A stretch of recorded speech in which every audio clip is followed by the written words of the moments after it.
Okay, here I'm trying to find the distance around this trapezoid and half circle together. So I really don't care about what shapes are in there. I just care about the border of that shape. So I know that this is 14. I know this is 32. Actually, that's all I know right now. I need to find that and that. Actually, let's color those two different colors. Let's make this one blue. That's blue, that's yellow. So I'm going to try to find each of those in their corresponding colors. So that yellow is a half circle. So I'm going to pretend it's a full circle and use pi times diameter. So the diameter of that, the reason I'm using diameter is because that's what I'm given. If I was given the radius, then I would use the other formula. But I'm given diameter, so I'm going to use pi times the diameter, which tells me that the circumference or distance around a full circle that looks like this would be 62.8. That's not what I have. I only have half of a circle. So I'm going to divide that by 2. That tells me that this half circle has a distance of 31.4. So I just need that blue side, and then I can add all my sides together. That blue side is the slanted side of what could be a right triangle.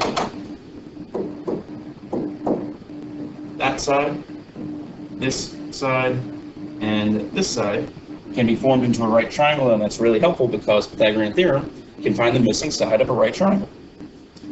This side is going to be my C because it's across from the right angle. I know the height of that triangle, that's 14. I don't really know the base of it right now. I know that the entire way going across is 32. And I know that this section is 20. So from here to there, I overshot it a little bit. That part's 20.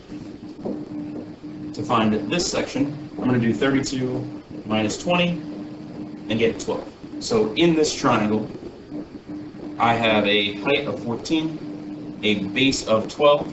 Make sure you don't use area. In this whole problem, you've gone through a lot of steps, and it's easy to get confused, but we're still just thinking about perimeter. You're using Pythagorean theorem to find the missing side of that triangle to find this C. So I guess I messed up on keeping the color consistent, but this is all working towards trying to find that missing side. So I'm going to do a squared plus b squared, and then equals c squared. So I have 144 plus 196 equals some c squared, or 340 equals c squared. And then we take the square root of that. That tells us that this c is really 18.439, so I'm going to round that up to 440. I've seen some people on quizzes cut that in half, but it's just because you kind of get lost in the problem. You're thinking you have to cut the circle in half, so why not cut the triangle in half? But that's not true. You found the full length of C. This is 18.44, and that's really all we need. This got so messy that I'm going to clean this up a little bit. I'm going to erase anything I don't need.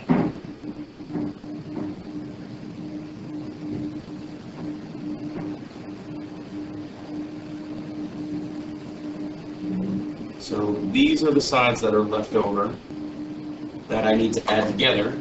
I do not include this 20. That is not a part of the border of this shape. The border of this shape is a half circle, the C from the triangle, this 14 and this 32. I'm just going to add those together. That gives me a total of 95. Sorry. Make that a little bit thinner so it's not so crazy looking. 95.84 millimeters.